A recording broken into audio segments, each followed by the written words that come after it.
Salah satu hal yang harus dilakukan dalam berorganisasi adalah datang tepat waktu. Orang yang tepat waktu adalah orang yang dapat mendisiplinkan dirinya karena memiliki komitmen yang kuat. Sikap disiplin inilah yang akan membuat kita dipercaya nantinya. Mengapa kita harus mengerjakan tugas secara tepat waktu? Karena ini termasuk nilai integritas yang sangat penting mengenai tanggung jawab seseorang. Dari sini kita bisa melihat cerminan asli sifat orang tersebut. Kalau kita mampu bertanggung jawab seperti mengerjakan tugas tepat waktu, berarti kita seseorang yang disiplin, dapat dipercaya. Orang yang disiplin dan dapat dipercaya, mereka akan lebih banyak disukai orang lain. Orang yang disiplin, mereka hidupnya akan lebih teratur karena mereka tidak bermalas-malasan.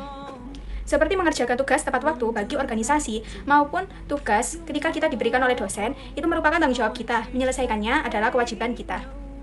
Hal yang boleh dilakukan saat kita bergabung di dalam suatu organisasi yaitu ikut berpartisipasi dalam suatu event atau acara yang diadakan oleh organisasi tersebut.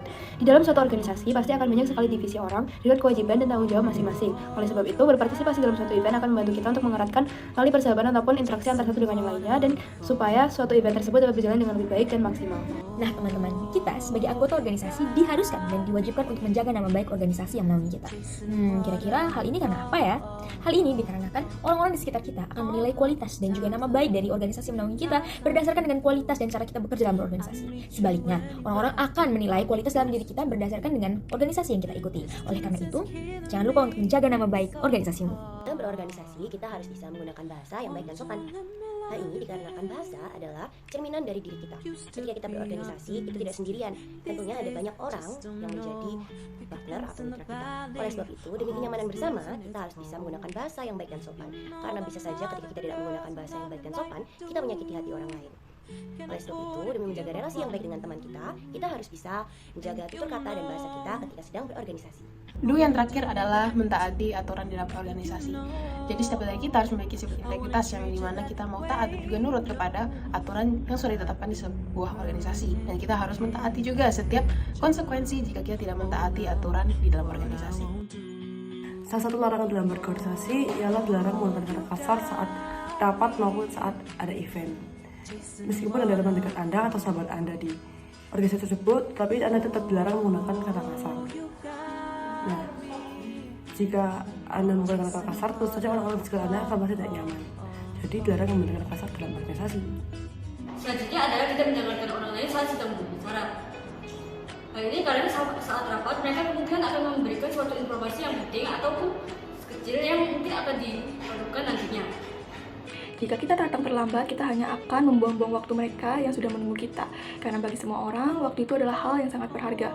Oleh karena itu, jadilah orang yang disiplin dan tepat waktu, sehingga kita akan disenangi oleh banyak orang dan dihormati juga oleh banyak orang.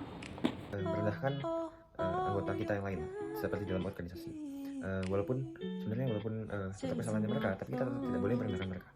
Kita lebih baik mengajak mereka ngobrol, kita diskusikan sendiri yang kepada yang kita ingin jelek-jelekan itu, karena kalau misalnya kita jelek-jelekan di belakang itu akan membuat seperti provokasi terhadap anggota yang lainnya.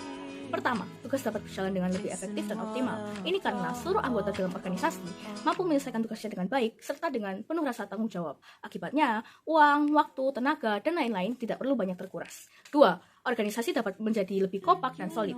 Karena kita tidak menjatuhkan atau merendahkan anggota yang lain, maka dalam organisasi tersebut, kita bisa menjadi lebih dekat dan perasaan-perasaan negatif dapat diminimalisir. Ketiga, meningkatkan kenyamanan bersama. Misalnya, karena kita sudah menyelesaikan tugas kita, maka kita tidak perlu diingatkan lagi oleh teman-teman yang lain. Kalau kita belum mengerjakannya, maka teman-teman akan terus mengingatkan kita. Dan hal ini tentunya tidak nyaman, baik bagi kita maupun bagi rekan kita. Keempat, kita bahkan bisa menjadi panutan atau inspirasi loh bagi anggota organisasi kita yang lain. Misalnya, dengan kita berintegritas, rekan-rekan organisasi yang lain dapat merasakan dampak positif dan akhirnya mereka termotivasi dan ingin berintegritas juga seperti yang kita lakukan. Jadi, tunggu apa lagi? Yuk segera dilakukan integritas dalam organisasi. Kita perlu adanya sikap integritas dalam masing-masing anggota, karena dengan adanya integritas tersebut, jalannya organisasi akan lancar dan membuat setiap anggota memiliki kesadaran untuk tidak melanggar peraturan-peraturan yang ada. Harapannya, kita semua dapat menanamkan sikap integritas khususnya dalam organisasi, karena dalam berorganisasi semuanya tidak hanya tentang kita, melainkan tentang semua anggota. Tanamkan integritas untuk hidup yang lebih baik. Sekian dari kami, terima kasih.